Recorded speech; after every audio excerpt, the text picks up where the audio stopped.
Hello, hello. Welcome back to Mentally a Badass. I'm really excited about today's episode. We've got a special guest, Beth Sandlin, a national certified Pilates teacher and the founder of Trifecta Pilates. Beth has this amazing way of blending Pilates, health, and trauma informed practices to help people find joy in movement every day. Through her YouTube channel and Trifecta Pilates app, Beth makes Pilates accessible to everyone no matter where you are. What really sets her apart is how she focuses on moving in alignment with your nervous system, which is such a game changer. Plus, she's all about educating others, offering both a trauma informed Pilates approach and a Pilates mat teacher training program. So, welcome to the podcast. I'm so happy to have you. Thank you so much for having me on. I am thrilled to be here today. Absolutely. Okay. All right. So let's get into it. So, as I was reviewing all about you, so I see here that you have a cancer story. So, can you share a little bit about your cancer journey and how it impacted your relationship with your body? I would love to. At the age of 20, I was diagnosed with cancer, and it was a big shock for myself and my family because I was the only one kind of making healthy habit changes like with food and also just starting to exercise a little bit. However, what it did for me in the long run was it showed me the importance of feeling good in our bodies. Because at the time during my cancer treatment, I really did not feel good at all. It was a combination of the effects from cancer and then, of course, the chemotherapy and other medications I was on. And those of you familiar with different types of cancer, I had acute myeloid leukemia. So it was inpatient chemotherapy for approximately 3 months. There were some breaks in between, and then for 2 years, I had to have additional what we call maintenance therapy, maintenance drugs. And I would have cycles of feeling good and then feeling not really well. And I know that sometimes there's elements beyond our control, like the medications I was taking, it was beyond my control. However, what I shifted to doing is focusing on what can I do during this time. And maybe it's not that full length, really challenging workout. That doesn't make sense. But I can do something a little bit more restorative to help unwind tension that happens when we experience pain. Whether it's emotional pain or physical pain, our bodies wants to protect us. So it constricts and starts to hold tension for a lot of us. And that is not going to help us feel good in our body. And I realized that when I took the opportunity, not only with workouts, but other times it would be, well, if I was driving, just, okay, I'm noticing tension in my shoulders, taking some deep breaths and bringing awareness to that area was really transformational. And having the cancer experience was really my reason why shifting my pursuit from floral design of all things at the time is what I thought I was going to school for, to health education. And that led me to Pilates. Yeah, I honestly, like, besides the cancer part, I completely relate to you when it comes to having health issues, being in the hospital. Um, I've had some challenges like myself, like, my stomach and other things. And I became so into nutrition and working out. Like, that was my thing. And also just really big on like what's in my food. And a lot of like my family members just didn't get it. Like, I was literally like the only person in the family that would go out and look for like organic food, like work out a lot. And it was really like besides my father, it was literally just me. So yeah, I completely get that. And I just feel like sometimes people just have to go through your body like just not feeling well, and then just like having that motive to actually help yourself, because I feel like there's two different people. Some people would feel horrible, and then they just kind of like give up and they just keep making themselves feel horrible, and then someone who just makes that switch and is like, okay, I choose to not feel like garbage, and I'm gonna have to take those extra steps to get there, and that's okay. And I love how you made this your purpose in life. Interviewing so many people, that's the pattern that I see, is that everyone's purpose comes to something that they struggle with, because last thing people want is for other people to feel like they feel. So I just want to Exactly. say, yeah, I just want to say that's awesome. And I personally I do some Pilates here and there at the gym in my apartment. They have like that mirror fancy thing where you can like do workouts. They just installed it, and I was like, "Oh, I'm gonna do Pilates." I was gonna do it today. Then I should probably do it later. I'm sure after this conversation, you will probably motivate me, and then I'll probably go out there and start doing some more Pilates. But I have a question for you. So, for people who may not know, can you describe what Pilates is? Sure. Oftentimes people think Pilates is going to be a really good core workout. And although it does offer that, it's really so much more than that. It was never by the creator, Joseph Pilates, only about the core. It really was for an effective full body workout that you can do in a lot of different ways now with new technology out of your home, or like you in your gym with the other element that has been incorporated. So that's what I love about it. And so many people appreciate it about it as well. When we think about the physical conditioning element, it really hits a lot of different components for physical conditioning, depending upon the type of Pilates workout that someone moves with.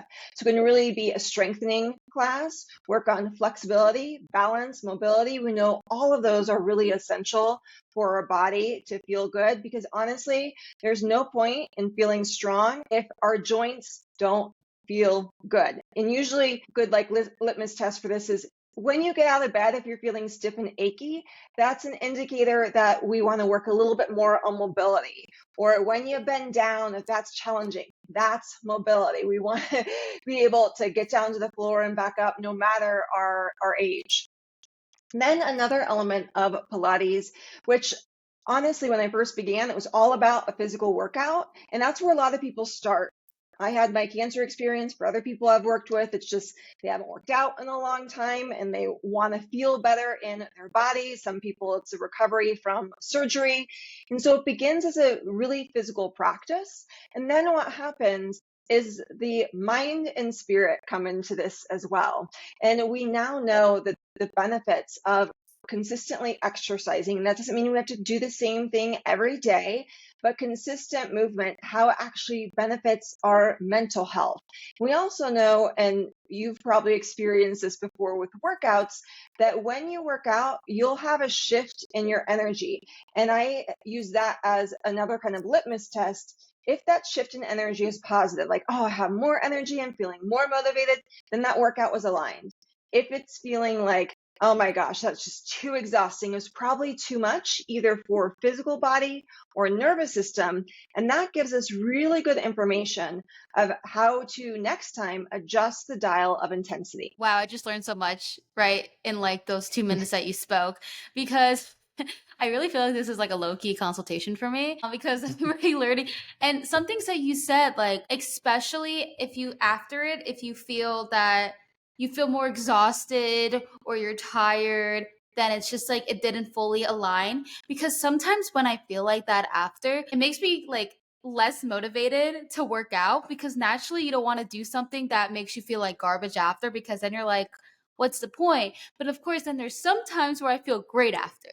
So that's very fascinating. And that's a great way to really identify if your workout was aligned or if you need to adjust a couple of things. So that was really great advice. And then also another thing when I was listening to you is I definitely need to work on my mobility, because I get up and I'm just like, I mean, I can bend down, but I do have like moments where I just like, I have like all these aches and then like lower back pain and neck pain. I mean, I do have the neck pain trauma and such, like that's proven with the MRI from my chiropractor, but I have been having lower back pain a lot lately. And you know what's really interesting, and what I want to bring up to you is, so we're talking from a perception of lack, mobility, and then using Pilates to, fix that and such. There is, I know this is kind of stepping a little bit away from your expertise, but there's a lot of people who say that people can get like tense a lot when it comes to like stress or like mental health trauma. Would you like to talk about that a little bit? Like, do you have some knowledge you like to bring about that? Yes, that goes right in alignment with actually understanding more about our trauma response, or you can say our stress response.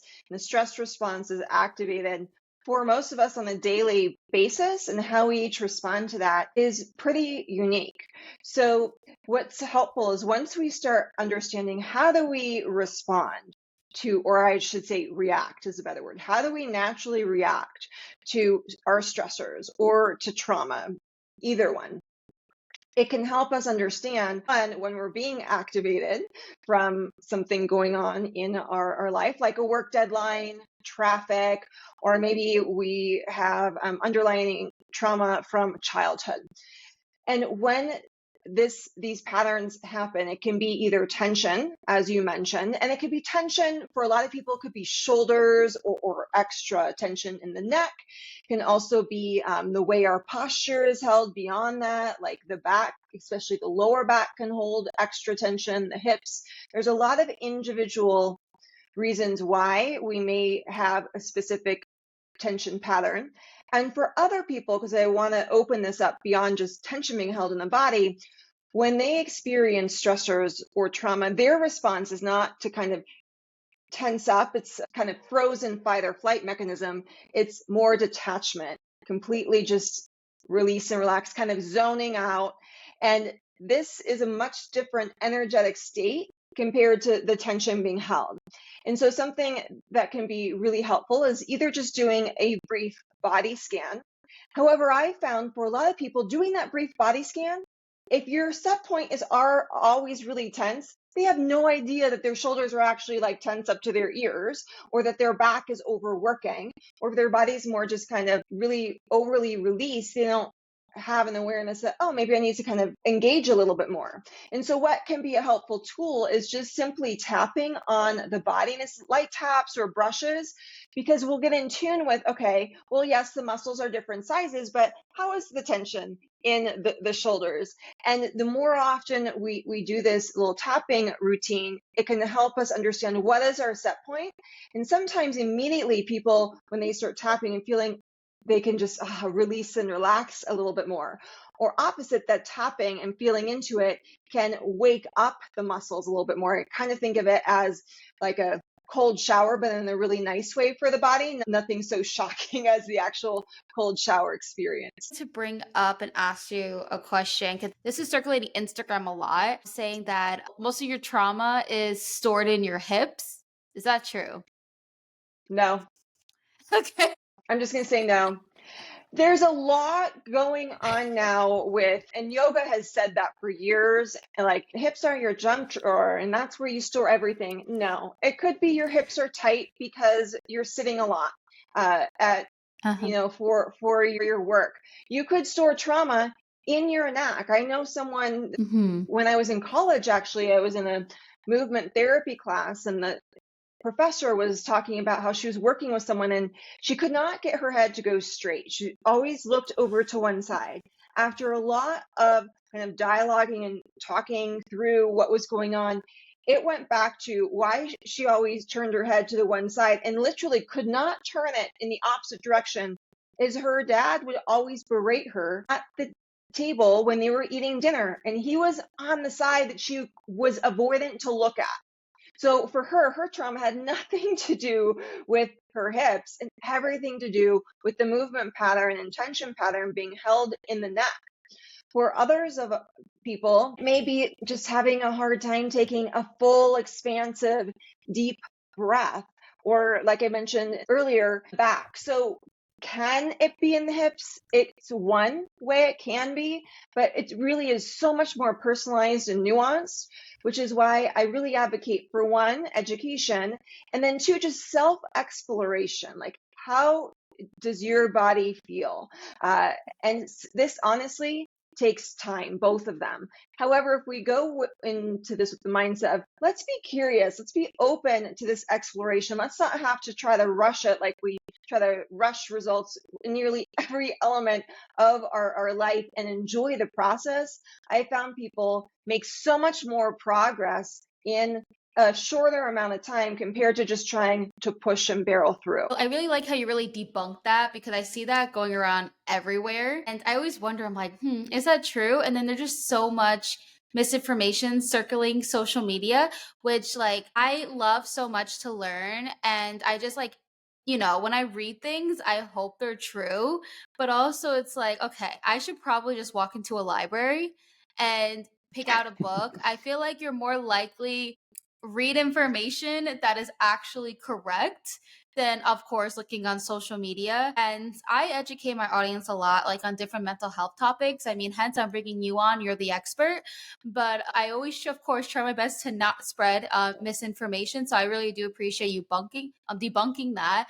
And that could be why they're thinking that. Maybe like this, like you said, maybe like the yoga teachers are the ones that are stating that. Another thing that goes around social media a lot is that people are saying that different types of trauma is stored in different parts of the body. So it's like, oh, if you're more anxious here, then you're more likely to experience this as a child. Or Mm. do you know what I'm referring to? I don't know if I'm saying it correctly, but they made it seem like, oh, well, if you're feeling this here, then this probably is what you're stressing from your childhood. Yeah, and honestly, how I go into the frame of reference of understanding about our bodies, we don't always need to really go back and have a deep historical perspective of what happened to us to understand, hey, I'm holding extra tension in my right chest, and that doesn't feel good. We don't need to go down that rabbit hole because that is in the past. But Hmm. what is it today? Do we feel safe to let that area soften? It's not trying to force and counter it or push it, but can we just find more release and know how we can then move more optimally with where we are? Now, will we have ahas sometimes? I definitely have. When I have Hmm. moved with Pilates and even other workouts where I'll be moving and all of a sudden my mind is just like, oh my gosh, that happened in childhood. I didn't even like, it was a repressed memory that came to Yeah. surface because I was moving in a slightly different way. Now, what I choose to do is not really hang on to that, acknowledge it, and then Yeah. I keep moving on because movement is not about a therapeutic talk session. And what we Hmm. also know about talk therapy, is valuable as it can be, there's a reason why a lot of therapists are shifting to let's focus on deep breathing. And beyond just deep breathing, Mm. let's focus on moving the body because they've found, and research has showed this, just talking through what's happened over and over and over again doesn't heal trauma. That movement is actually very valuable and very beneficial. And if we go into like more like historical ways of healing, it wasn't really talking through. It was maybe a culture getting together and they would dance and move together as their healing practice. So there's a lot of different modalities that we can use. I found Pilates to be really beneficial once we get away from it. Always has to be a challenging workout. Just had an aha moment when you said the dancing. Okay, so I come from a Spanish household. I'm Hispanic, and Mm. you know, naturally, when you're at like a party and it's playing Spanish music, like dancing is a really big thing for Spanish people and such.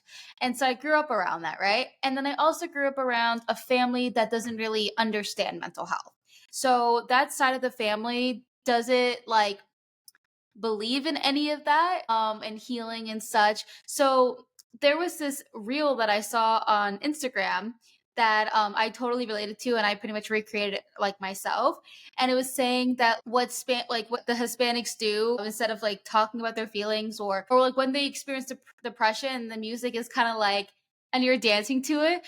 But you know what you were saying, I'm like, okay, so that actually kind of makes some sense. Is that, you know, everybody in this world has some sort of trauma or stress that they have inside of them, right? And then that can be like, you know, their way of releasing that and feeling good and subconsciously doing that, which is so like, I'm so glad you explained that, because I'm like, oh my gosh, this makes so much sense. I gotta go tell my dad why he dances all the time.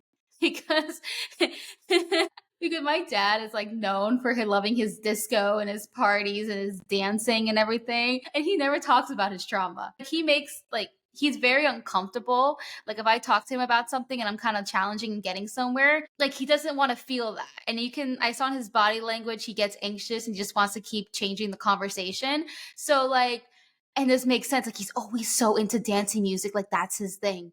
And he probably doesn't even know this. So I need to tell him this. I'm gonna be like, Dad, you are actually healing your trauma in your own way. And I learned this, and I'll say who you are. And I'm like, so what you're doing, you are key healing your trauma. And I'm gonna tell my mom that, because my mom always says like, "Oh, your dad doesn't know how to talk about this." He is doing it. He's just not talking. And I just think that is so interesting because some people, feel uncomfortable to talk about their trauma, even though, of course, like I encourage, like, I feel like talking about things is also very important as well. So, you kind of get it out in that way. But when you were saying that if you just talk, it's just that's all you do, it's not going to help, heal that trauma.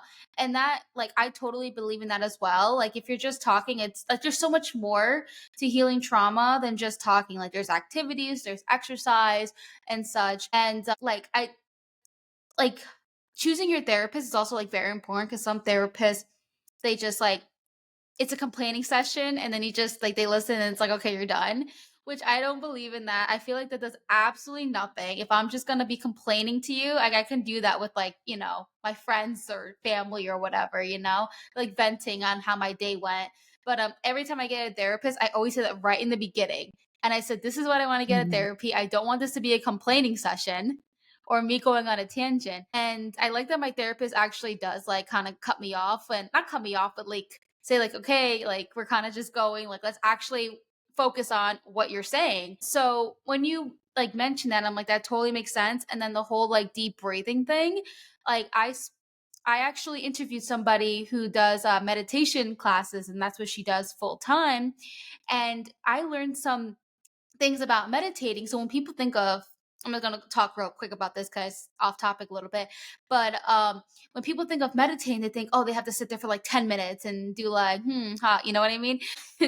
And so I asked her, I'm like, some people give advice saying, oh, just start with 1 minute, right? And I asked her, I'm like, do you believe in that advice? And she said, no. And I was like, okay, why? She's like, because when you're practicing meditating, you're doing it throughout your whole day.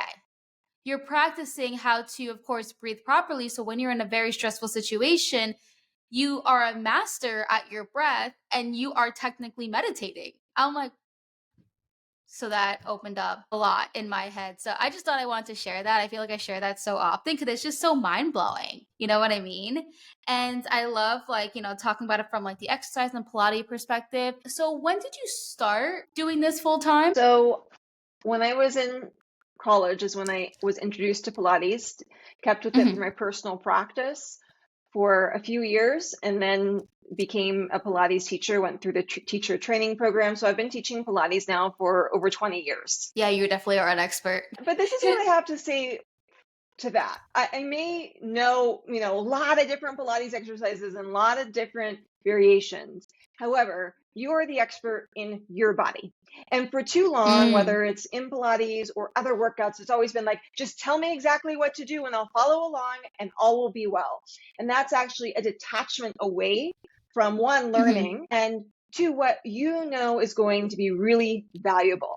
And so I teach with a lot of options intentionally so that when you're moving with a class with me, even if it's a pre-recorded class, if you bend your knees instead or do a completely different exercise or stretch, that's what it's about. It's about tuning in Hmm. to what's beneficial for you in this moment in time. And the longer someone stays with Pilates, the more they're going to add to kind of their tool belt of resources of different variations that they can explore and move with. And that's something I feel like, especially as we're getting to this like adulthood, that we get rid of the exploration piece. When we were kids, most of us tried a lot of different sports and activities, and we gave ourselves time to be like really bad at t-ball, and our parents encouraged us, or I'm hoping they encouraged us during that process. And we don't often give ourselves the full time we need.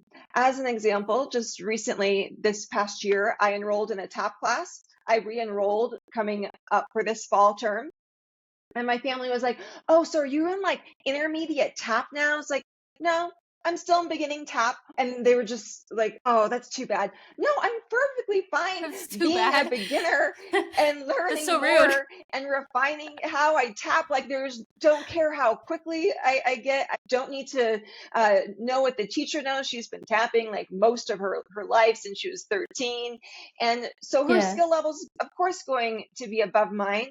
But I'm on this journey of still moving my body and having fun along the way. And here's the thing, if we don't enjoy what we're doing for workouts, whether informal, kind of like a tap class, or maybe a little bit more formal like Pilates, you're not going to stick with it. And we all know the only way that workouts can be beneficial is if we keep coming back to them.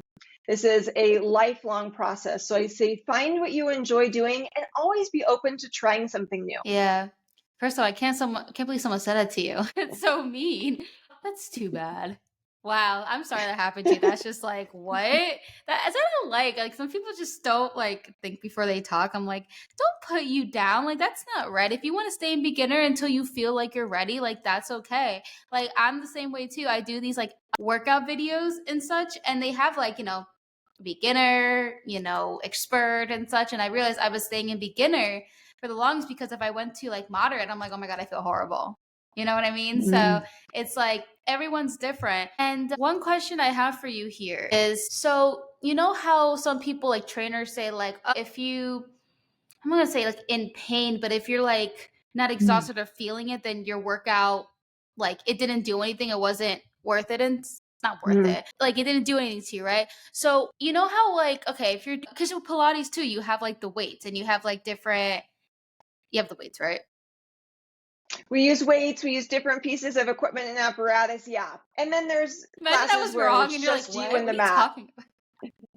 For a second, imagine you were like, wait, huh? Yeah, yeah. So you have the weight. So you have like different, like 10, 15, 5, whatever someone can handle and such. Mm. If someone does, let's say 3 pounds and they're like, okay, this is way too easy, right? They do 5 and it's like, yeah, it's still way too easy. And then they're like, oh, let me up it to 10. And they're like, okay, I'm really like exhausted and feeling, I think that this is it, right? So my question for you is how can you tell if it's going to hurt you in the long run, like this is actually going to hurt you and is bad for your body, or that, okay, you're really feeling it and like this type of pain is okay to deal with for now because it'll be better in the long run. Do you just make sure I'm explaining those two correctly? Yes. So I think there's two different elements that's helpful to discuss. It's, are we just getting back into working out, whether it's because we've had years off, or getting back into working out because you were sick or had an injury? And that's different than someone who has been consistently working out. So let me talk to that first group to begin with. That I would always err on the side of a little bit more caution. Let's do shorter workouts. Let's do lighter weight. Let's do easier routine. And I want you to assess how you're feeling before, during, and after. And it should be good, good, good. You're not feeling good during the workout. It's a big sign. Adjust something. Turn down the dial of Mm-hmm. intensity. And if the next day you are so sore, you can hardly move and walk, like you mentioned Mm-hmm. earlier, it's going to be demotivating.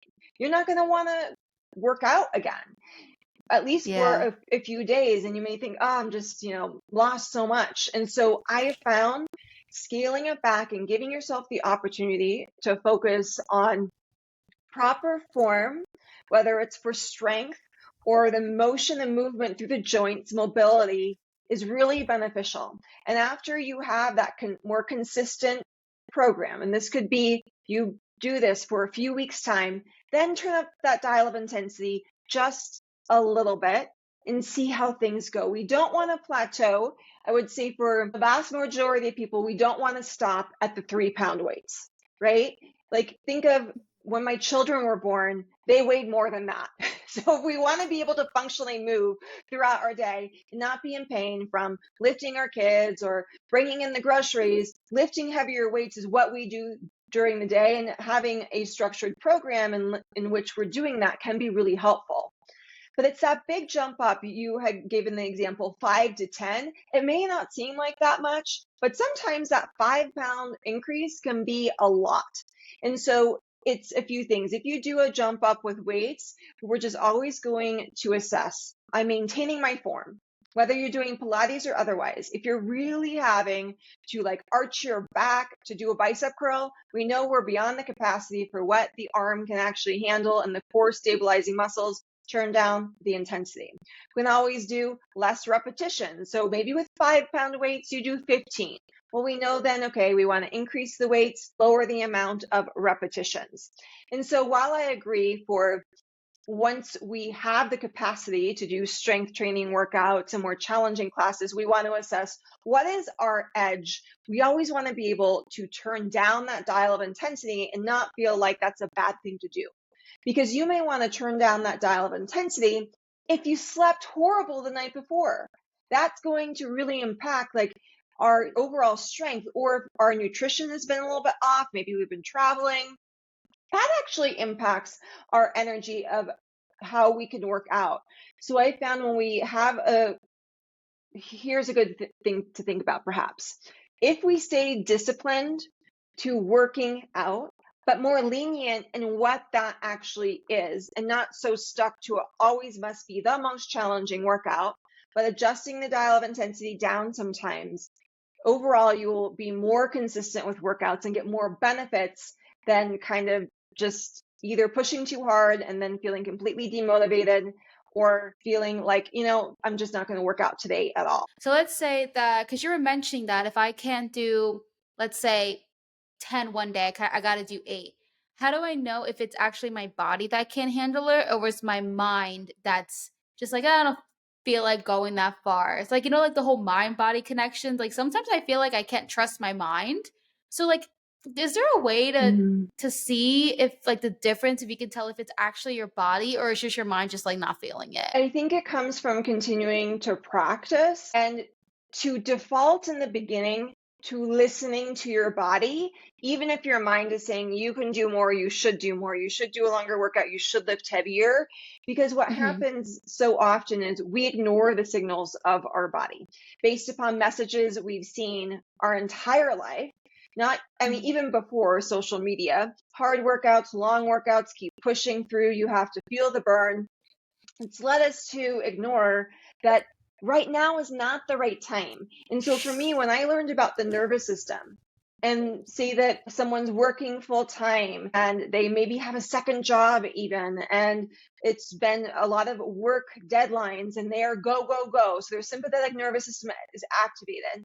Doesn't make sense then to do a really challenging workout during that time. Their body most likely may be saying, not that, not that. And their mind interprets it as you're just lazy, you don't have the motivation, you don't have the drive to just push through.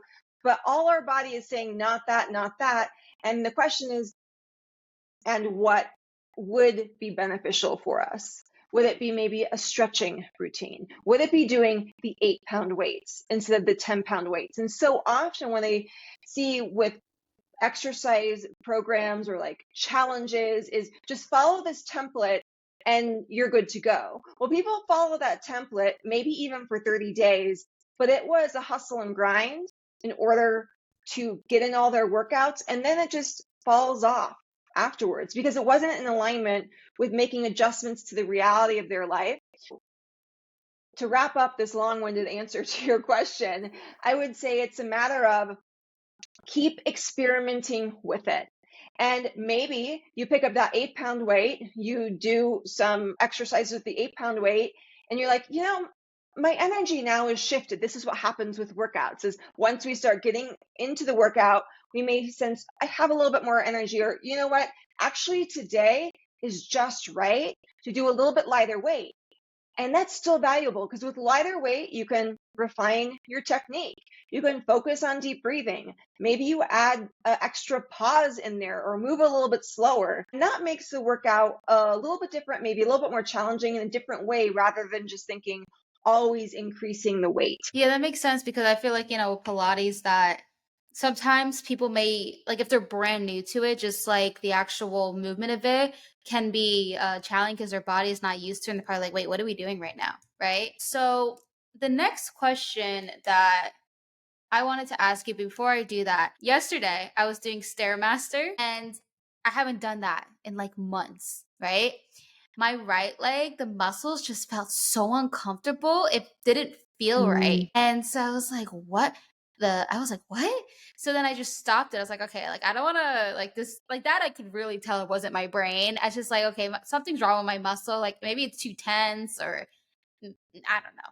I don't know. That's a whole other thing, but that was just kind of an example of what you were saying to pay attention to your body because like if I didn't, who knows if I would have really injured my actual muscle. So I just want to just bring that up. So my next question for you is, you were mentioning how some days you may be able to do more and then some days you may be able to do less. So for days that, my question is like, what advice would you give somebody to, I guess, have less days with low energy? I know one, of course, is nutrition, but do you have like any other pieces of advice? As far as what to do movement wise when you feel like you don't have the energy for that really challenging workout. Yeah, I guess what you can do on a daily that would, I think I'm just thinking of like trying to minimize the amount of low energy days, like what we can do, I guess, lifestyle Mhm. wise. For me, I have mental health problems. I have bipolar, so some days I don't know how I wake up. So that's just me. But I guess like excluding that part, you know how some people, I guess it's a lot with what you eat. People say that, I guess it's really more nutrition. I guess I'm getting a little bit more detailed into that. But I guess outside of nutrition, I guess would you recommend like, I don't know how, if how to, I do. yeah, okay, So, thank you. first of all, I want to say that what I'm going to suggest is pretty boring for a lot of us. It's nothing fancy and it's really personalized as well. And so, part of Pilates, what we have developed at Trifecta Pilates is fitness, fuel, and fun. And so, what are you doing every day in each one of these categories? Fuel, example, yes, nutrition. There's also hydration. Are you drinking enough water? How are you fueling your body with sleep? If it's challenging for sleep for whatever reason, well, what does your sleep hygiene routine look like? This could be doing a short 10-minute Pilates session that's a little bit more down regulating, stretching, or gentle movements, followed by maybe some journaling or reading something that you enjoy to try to have the body just know it is time now to go to bed. Because with the lights that we have in our house, the electronics that we have, it doesn't signal our body actually it is time for sleep, which then the next day we interpret as I am so tired. And when we're tired, we're going to lack motivation. Also, I would say check in during the day. This is where maybe referring back to that podcast where you talked about meditation of, are you pausing throughout the day? And something that can be really helpful is have a pause after you complete an activity. Maybe it's you were working on a work deadline or studying. Before going to the next, just take a moment. And maybe it really is in the beginning, just a moment to congratulate yourself. I did that before moving on. Or maybe it turns into a little movement break where you're going to go outside and walk as part of your fitness. I'm not saying walk for an hour, I'm saying walk for 5 minutes. What we know are these movement snacks are really beneficial to incorporate into our day. And people not only notice a shift in how they feel after their day, but their mind feels a little bit more clear and centered. We can focus more as well. Inevitably, though, what I've found is that I have higher energy days and lower energy days. And for me, usually Monday is a high energy day because I've had the weekend to rest. I have more of a traditional work week now, Monday through Friday. Weekends, like in air quotes, off because I have children and I'm doing activities with them and volunteering with them. For the most part, my Wednesdays are usually a little bit like a little slump. However, with some of the strategies I just mentioned, it's not as drastic as it used to be. But I keep this in mind because on my days where I naturally have more time and or more energy, that's when I choose to do my more challenging workouts. And it can even be that like Stairmaster workout you're talking. That's pretty challenging. We compare that to like going outside for a walk. Well, the energy expenditure is different. Then on Wednesdays, I just right now I'm in a point where I use that as evaluation. Do I turn down the dial of intensity? Can it stay a little bit more consistent? So it's more of my flex day. So I encourage everyone to see what are they doing to really benefit them beyond just a workout. And it does take just some awareness and sometimes a little extra, this is good for you, like a little extra pep talk. This is Yeah. good for you. Just just do it. As an example, the other night I was like, oh, I'm not going to go on my evening walk. Oh, I don't really need to. And I was like, no, just do it.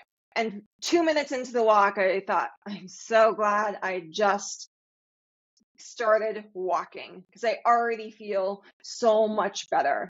I found that constant grind and hustle that we are on, kind of that hamster wheel, is actually a huge distraction from what would actually be beneficial for us. So sometimes I think it's helpful too to hold on to, how do you feel like 5 minutes into the workout or 5 minutes into the activity? Use that as your motivation to just get started. Yeah. Today I saw a post that said, instead of thinking I have no energy to work out, think of, oh, my workout gave me energy. I kind of like that. I'm like, that actually makes a lot of sense. And of course, a good workout, as you were saying before, going back to that, gives you energy. Okay, Trifecta Pilates, I have it here. When did you launch this app? It's been a few years now. I started Trifecta Pilates on YouTube. And one of the reasons why I love offering Pilates from my home to yours is because that's where I've been consistent with Pilates. Even when I was working in the Pilates studio, I would go teach my classes and then come home and do my own workouts at home because it just made sense. I can do a full length workout if I wanted to, and many times a shorter workout as well. And so I knew I wanted to bring Pilates really out of the studio into people's homes. I started on YouTube and realized after a few years that people were wanting more support, more community, more connection, more tutorials with, I don't want to say how to do Pilates the right way. However, there is an element of learning and refining in Pilates that if we just keep moving with the most challenging workouts, we're going to skip out on the benefits of Pilates, and that's really the mobility element. So as an example, someone recently asked me, why can I hold a plank for a minute, but I can't do the Pilates roll-up exercise? Because the roll up is not just about ab strength. All of a sudden, we're looking at the mobility of the spine, the range of motion of shoulders, the flexibility in the back of the legs. And so there's a lot of unique exercises that just watching a very quick exercise tutorial can really help people. So that's what we've included in the app, from exercise tutorials to workouts that you can plan for your own schedule or you follow along with the calendar. However, even for the calendar, I always recommend make assessments. On Monday, if I'm posting a workout that's that more challenging full length class, well, maybe it doesn't make sense for your Monday to do that, but you just want to flip that to either Tuesday or Sunday. So people within the app get comfortable with making a lot of swaps to make sure that the workouts are beneficial for them and sustainable for their life. Yeah, and I could definitely see that being a lot more also organizing. You know, with YouTube, you go on the YouTube channel and you like, okay, you go through what you want to do today, but with an app, it's like personalized to your schedule. So that totally makes sense why you created an app. As you were saying, I was just looking through it, I downloaded the app and I was like, oh, these are really nice photos. Just side thing, I just saying. But yeah, I was like, oh, I should probably download it and check it out myself. But I think that's really cool. I think that's awesome. So before we do end this, I would like to ask, is there like any like last piece of advice that you would like to provide my listeners that may be interested in starting like their Pilates journey? I would definitely suggest focus at first on what is really motivating for you. There's not one right path, and what kind of lights you up. So is it, I want to get started and really at the beginning with the foundations program and go through and learn. Or maybe it's you've had a very consistent workout program and you just want to start moving with those more challenging exercises and classes and then circle back a little bit later on to refining how you move.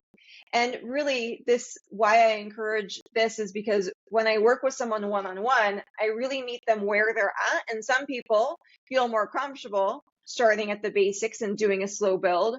And other people, like for instance, I've worked with triathletes before, professional athletes. Well, they're in a different energetic state from their nervous system and also from physical conditioning. And so we may start at a different level. However, the underlying element of giving Pilates time and being curious in when you kind of feel like, oh, that exercise was challenging, but it wasn't necessarily challenging because it was just hard. Like I couldn't do it because it felt like I was getting stuck.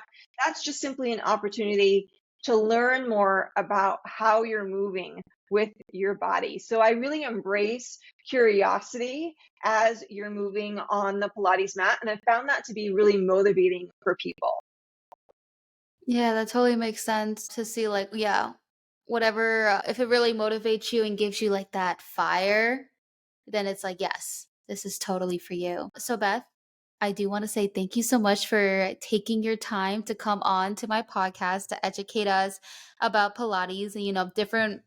It's a nice way, a nice outlet to help somebody, with their mental health. And you provided a lot of insight today. So I want to say I appreciate you. Thank you so much. And thank you so much for having me on. I love the conversation and your personal insights.